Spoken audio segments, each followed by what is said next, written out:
Assalamu alaikum wa rahmatullahi wa barakatuh. Hello everybody, I hope that you're doing well. Today we're going to work on Surah Al Balad. Surah Al Balad, which means the city. Surah Al Balad is the 90th surah of Al Quran Al Kareem. It has 20 verses and it was revealed in the city of Mecca. Surah Al Balad reminds us of the position of man in the world and shows us the path we must follow to have the blessing of Allah subhanahu wa ta'ala. The objectives of Surah Al Balad are like those of the preceding surat, which are to establish the foundation of Islam, to recall the resurrection and the judgment day, and to distinguish between the pious, the believers, and the disbelievers, the deprived spiritually speaking.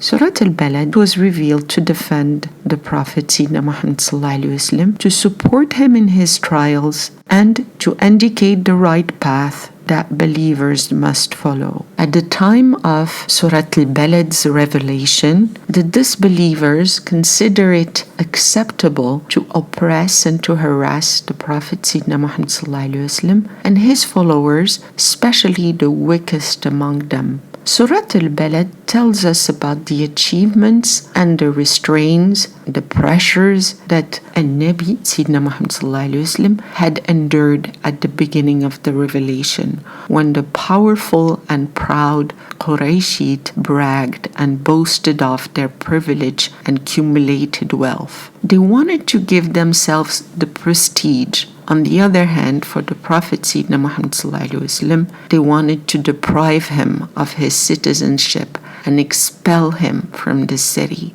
This was done particularly under the instigation of Abu Jahl, who encouraged his right-hand man to attack and intimidate the Prophet Sayyidina Muhammad ﷺ. Surah Al Balad initially deals with the question of the position of man in the world and his relationship with others. In Surah Al Balad, Allah subhanahu wa ta'ala indicates to men two different paths, the good one and the bad. Allah subhanahu wa ta'ala is giving men the means to judge, to see, and to choose between these paths. Then it is up to men to make the decision to choose either the path of virtue and to achieve bliss, or to adopt the path of vice and find himself later in loss. In Surah Al Balad, Allah subhanahu wa ta'ala blames the disbelievers and shows the practice of virtue, which requires a commitment of faith, sacrifices, and efforts to achieve this virtue. Man was created to constantly make efforts to take the right path full of pitfalls and difficulties for his salvation here in this life and in the hereafter. These efforts are summarized in Surah Al Balad. We need to share what we have. We need to develop a firm belief in the afterlife and the judgment day. We need to direct ourselves to be enduring and merciful. We need to deviate from the attributes of disbelief.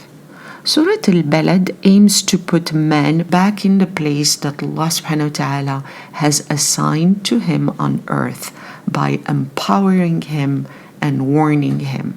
Surah Al Balad is addressed to the city of Mecca, but also it applies to other human societies. Surah Al Balad begins with different oaths. The oaths on the sacred city, which is the place of residence of the Prophet Sayyidina Muhammad ﷺ. It highlights the noble and important place it occupies. It also draws the attention of Meccan polytheists to the seriousness of their behavior, which consists in harming the Prophet Sayyidina Muhammad ﷺ. The attitude of polytheists is considered by Allah subhanahu wa ta'ala as one of the most serious sins. The oaths also concerns a man and his descendants, evoking the relationship between father and son, and to explain the difficulty that Sidna Adam had in transmitting the rules of a good education to his offspring. This highlights the importance of education for children. Man was conceived in a trying environment in the face of difficulties. In Surah Al Balad, Allah subhanahu wa ta'ala speaks of the pride and the selfishness of the human being. He thinks that he's invincible and triumphant as soon as he enjoys a great fortune and allows himself to spend irrationally to satisfy his passions and desires. And Allah subhanahu wa ta'ala enumerates the blessings that He has granted to the believers to guide them in the face of obstacles and direct them to the right path so that they may be among the guests of paradise, the pious people, and that they escape the misfortune of the disbelievers who will be thrown into hell and before which the doors will close. Surah Al Balad talks about the oaths, the free will, an invitation to climb a steep slope, and the result that follows. Surah Al Balad then concludes by exposing the situation of the believer and the disbelievers in the afterlife. Now I will translate Surah Al Balad ayah by ayah. Bismillah ar-Rahman ar-Rahim. In the name of Allah, the entirely merciful, the specially merciful. لا أقسم بهذا البلد. Nay, I swear by this city. This surah begins with an oath. Allah subhanahu wa ta'ala swears by Mecca. This is the birthplace of the Prophet Sayyidina Muhammad sallallahu alaihi wasallam, in which he lived and he preached Islam, and from where he will be chased by the notables of this city. Allah subhanahu wa ta'ala has sacred the city of Mecca, where the Prophet Sayyidina Ibrahim and his son Ismail, peace be upon them, built the house of Allah subhanahu wa ta'ala, Bayt Allah al-Haram, the Kaaba. This city has not always been a haven of peace for our Prophet Sayyidina Muhammad sallallahu alaihi wasallam. Sayyidina Muhammad sallallahu alaihi wasallam suffered a lot there as an orphan. First, he was deprived of his parents. He was forced to earn his living by being a shepherd. Then, as a prophet, he was persecuted by the polytheists. Meccan society was in moral decline. It only gained its greatness in the 8th year of Al-Hijrah, when Sayyidina Muhammad sallallahu alaihi wasallam entered it successfully. وَأَنْتَ حِلٌّ بِهَذَا الْبَلَدِ. And you reside in this city. Allah subhanahu wa ta'ala makes a second oath on Sayyidina Muhammad sallallahu alaihi wasallam and calls him a resident of the city. Sayyidina Muhammad purified the city of Mecca from the elements of idolatry, from the vestige of idolatry. But at that time, the disbelievers considered it their right to oppress and tyrannize the Prophet Sayyidina Muhammad sallallahu alaihi wasallam. وَوَالِدٍ وَمَا وَلَدٍ. And by the father and the newborn. Allah subhanahu wa ta'ala concludes his oath by swearing by the parents and their children. Allah subhanahu wa ta'ala swears here by Sidna Ibrahim and his son Ismail, peace be upon them, who are the origin of the birth of this city. The Meccans were supposed to follow the religion of Sidna Ibrahim, but the Meccans betrayed the teachings of monotheism taught by Sidna Ibrahim and his son, peace be upon them, and no longer respected the holiness of the place and persecuted the believers. Some of the Quran al-Karim scholars think that this verse also refers to Sidna Adam and his descendants. لَقَدْ خَلَقْنَا الْإِنسَانَ فِي كَبَدٍ. Certainly, we have created humans in distress. Man was created for a life of struggle and to be tested. Each person's place in this world is a test. A person who had made a lot of effort in his life can qualify for an enviable position in the hereafter. On the other hand, another person in a position of power, for example, who only satisfies his desires, may find himself in a difficult position in the hereafter. Man was created to experience a hard life of work and survival on earth. He must support himself here and toil to gain the hereafter. He will know peace only once in paradise. Man must ensure his subsistence and maintain his family. Fatigue, illness, misfortunes await him until the last moment of his life.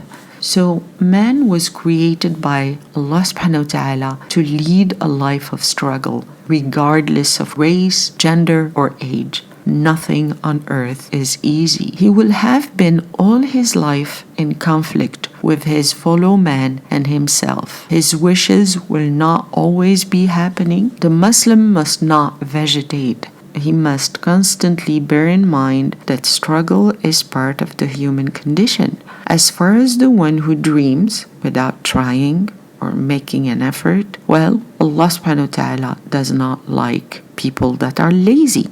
يحسب أن لن يقدر عليه أحد. Does he think that no one has power over him? After all these efforts, man believes that he dominates his surroundings and sometimes even thinks of achieving it. He sees himself as all-powerful and refuses to recognize his weaknesses. His confidence in his possessions and comfort gives him the illusion of being protected from an authority superior to his own. But Allah subhanahu wa ta'ala will bring him back to himself and judge him. يقول أهلكت مالا لبدا.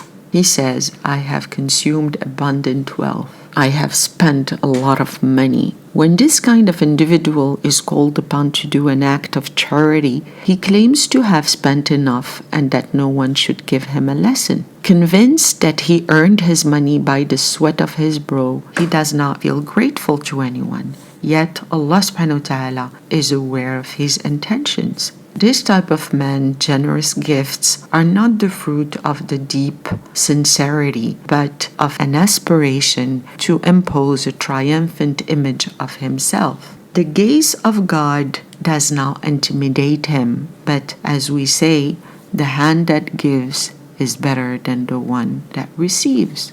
أيحسب أن لم يراه أحد. Does he think that no one sees him? We commit our abuses out of sight. Nobody's watching, forgetting that the perpetual divine presence of Allah subhanahu wa ta'ala is always there. However, Allah subhanahu wa ta'ala is omniscient, all-seeing, almighty. Nothing escapes him. Men will have to render accounts for having wasted and squandered the goods entrusted to him. He cannot consider himself free to do what he wants. أَلَمْ نَجْعَلْ لَهُ عَيْنَيْنِ. Have we not given him a pair of eyes? وَلِسَانًا وَشَفَتَيْنِ. And a tongue and two lips. The believer must consider the mystery of creation. The body is a universe which contains the signs of the power of Allah subhanahu wa ta'ala, our creator. Allah subhanahu wa ta'ala has given each person 2 eyes to see, 1 tongue to speak, and 2 lips to control the words. A person may think that he is powerful. Allah subhanahu wa ta'ala has granted us knowledge and wisdom and the ability to discern good from evil. These blessings are not more essential than the fortunes we try to accumulate. It is up to us to find how to exist, how to use these remarkable abilities that Allah subhanahu wa ta'ala has bestowed on us. Everything that constitutes our person is very familiar to us, but we remain blind to the miracles of our constitution and anatomy. وَهَدَيْنَاهُ النَّجْدَيْنِ. And we deliver him 2 ways, the way of hidayat and the way of misguidance. Have we not shown him the 2 paths? Allah subhanahu wa ta'ala has endowed us with the necessary capacities to distinguish between the 2 unique paths. One, that of good, which leads to paradise and to spiritual and divine satisfaction, and the other, that of evil, which leads to wandering and hell. Allah subhanahu wa ta'ala guided man for the first time by enduing him with physical and intellectual faculties, allowing him to distinguish good from evil.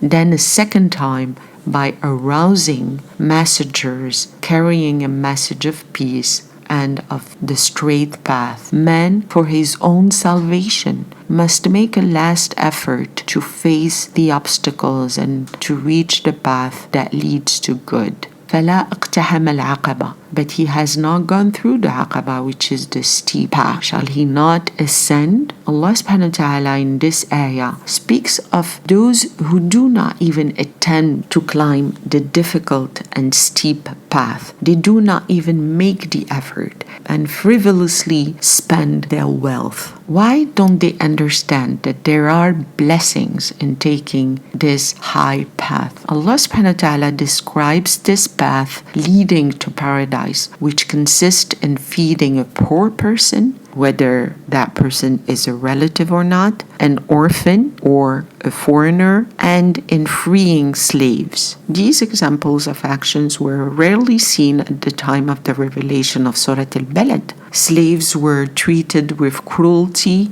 hunger was widespread, and orphans were often mistreated, even by their own family members. These good deeds serve to test the character of believers. Allah subhanahu wa ta'ala evokes in the following verse the efforts that it is incumbent on us to engage ourselves in the difficult path that represents the ascent. وَمَا أَدْرَكَ مَا الْعَقَبَةِ, and what is it that makes you comprehend what al-aqaba is, which is the steep hill. The steep hill is like a leap of good faith. The term ascent means an ascension towards good. Man must prepare to work on himself to reach the top, to learn to control himself, to be patient, to learn, to study, to know how to share and to be generous, and to have compassion towards others. The notion of sacrifice must be permanently present in the mind of the Muslim. On earth, rest is short-lived. Man was created to work. We will have to give an account on the day of judgment. The roads of paradise are full with obstacles, difficult to overcome. The slope is steep, the road is long, and the difficulties are many. فَكُّ رَقَبَةٍ, going through the steep hill is freeing the slave. Redeeming and freeing slaves with one's money to set them free is considered a great act of charity in Islam. It is through this noble action that the Muslim religion will quickly abolish slavery, a practice that will remain in many societies thereafter. The Prophet Sayyidina Muhammad himself set an example by releasing Zayd ibn Haritha, who became his adopted son. The first Muslims had assimilated this ayah very well, since they set about freeing these poor people to please Allah subhanahu wa ta'ala only, to gain paradise and to spread justice. أو إطعام في يوم ذي مسعبة, or feeding him in a day where he is hungry and exhausted. So to feed in a day of famine, feeding a hungry or a poor person in times of general famine requires more sacrifice and strength and compassion than in times of plenty and abundance. In harder times, we are more prone and tempted to be selfish. يتيماً ذا مقربة, an orphan who has a relationship next to kin, for example, an orphan near a relative. Islam wants us to be attentive first to those around us and to our loved ones in order to avoid the great disparities within a family, especially major financial imbalance. أو مسكينا ذا متربة, or feeding the needy that is extremely poor. In Surah Al Balad, these ayats were revealed at a time when the orphan, the slave, and the starving people were not desired by the Meccan society, at a time when the Muslim community was poor and persecuted. Man must be attentive to the needs of those around him first, then the orphan whom he must take care of, the poor man whom he must help to find his own love and self-esteem without any distinction of ethnic or religious affiliation. Such acts assume that the believer has compassion and humility and that he agrees to look at all human beings, even the most deprived, without being ashamed of them. What animated this compassion and this generosity in the believers in these difficult times and conditions was neither the personal satisfaction, nor the expectation of gratitude, nor a setback of compliments, but faith. Their faith was the driving force behind their actions. It allowed them to persevere and endure in efforts. ثم كان من الذين آمنوا وتواصوا بالصبر وتواصوا بالمرحمة. Then to be the one of those who wish to reach Allah subhanahu wa ta'ala and recommends patience and recommends mercy, those who believe and enjoin one another in endurance and mercy. What is the use of a good deed without prior faith? Faith is the only guarantee of the sustainability of our actions. Only sincere faith and the performance of acts of charity can preserve the believer. Having patience is what keeps us doing charity. After patience, we must arm ourselves with mercy because we all need love and indulgence. Compassion and empathy are necessary for our heart and the health of our soul. The wealthiest and the strongest must always help the weakest. أولئك أصحاب الميمنة. These are the people on the right. Allah subhanahu wa ta'ala in Surah Al Balad speaks of those who are generous. They are humble, discreet, take the straight path. They try to climb. They climb by freeing the slaves, by feeding the orphans, by advising one another for patience and mercy. True believers encourage each other to be patient and to be compassionate. Those who believe are part of a community that encourages kindness. It is the people of the right who will receive heaven as a reward for their belief and actions. وَالَّذِينَ كَفَرُوا بِآيَاتِنَا هُمْ أَصْحَابُ الْمَشْأَمَةِ. And those who deny our verses, the ones whose records of deeds of life are given in their left hand. Left here means doing the wrong things, going to the wrong path, disbelieving. As for those who do not want to submit to Allah subhanahu wa ta'ala, their future is mentioned in the following ayah. عَلَيْهِمْ نَارٌ مُؤَصَّدَةٌ. On them is fire closed around, or the fire will close upon them. The disbelievers will be sent to hell because they refuse to believe in God's revelations and they refuse to climb the steep path. The fire will surround them on all sides, leaving them no way out.